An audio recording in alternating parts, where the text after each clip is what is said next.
बड' लेटेस्ट आपडेटआव बयखौबो बरायबाय। दिनैनि रादाबखौ फरायदों आं प्रमद खाख्लारि। गिबि निउस दङ।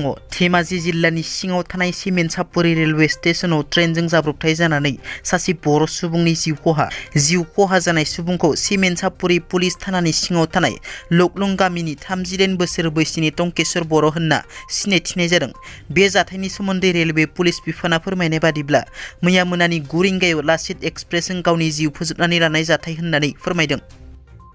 मुलुगनि दरसे गोजोन हादर महरै मिथिजानाय जापान हादराव दिनै मोनसे जाथाया बुहुमखौ सोमावग्लुंहोदों। जापाननि बारग' गाहाय मन्थ्रिखौ सासे दुथाङा गुलि गावना बुथारदों। फैगौ आपार हाउस बिसायख'थिनि थाखाय नारानि वेस्टार्न सिटियाव फोसावदिंनो थांनाय समावनो दिनै सानजौफुनि 11:30 समाव सासे 41 बोसोर बैसोनि दुथाङा जापाननि बारग' गाहाय मन्थ्रि शिनज' आबेखौ गुलि गावो। दुथांनि गुलि गावनायाव बारग' गाहाय मन्थ्रि शिनज' आबेआ हायाव गोग्लैयो। बिखायाव गुलि नांजानानै गोब्राब जखम जानाय बारग' गाहाय मन्थ्रिखौ फाहामथायनि थाखाय देहा फाहामसालियाव थिसननाय जादोंमोनब्लाबो माखासे घन्टानि उनावनो देहा फाहामसालियाव जोबथाहांबोयो। बे जाथायनि दायनिगिरिखौ पुलिसआ हमनो हाबाय। दायनिगिरिनिफ्राय पुलिसआ पिस्तल बोखांनो हायो। हमजानाय दायनिगिरिखौ 41 बोसोर बैसोनि यामागामि तेसुआ होनना सिनायथिनाय जादों। हिन्दुताबादी दैदेनगिरि सत्यरन्जन बर'आ थांनाय 5 जुलाइ खालाराव जानाय दुलाराय बाथौ गौथुमनि मोनसे खौरां मेलनि गेजेरजों बाहागो लानानै बर' खृष्टियान धोरोमारि सुबुंफोरनि सायाव बेरफुसार बाथ्रा बुंदोंमोन। जेरै खृष्टियान धोरोमा माब्लाबाबो भारतनि धोरोम नङा, खृष्टियान धोरोमारि बर'फोरनि एसटि मोनथायखौ बोखारनांगौ, खाम सिफुं सेरजाया खृष्टियान धोरोमारिफोरनि नङा बायदि बायदि।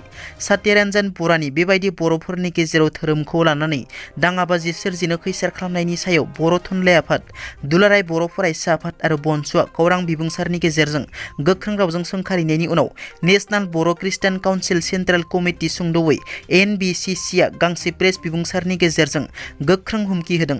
मख'नो गोनांदि बे आयदाया दासान्दि ससियेल मिडियायाव सावरायजागासिनो।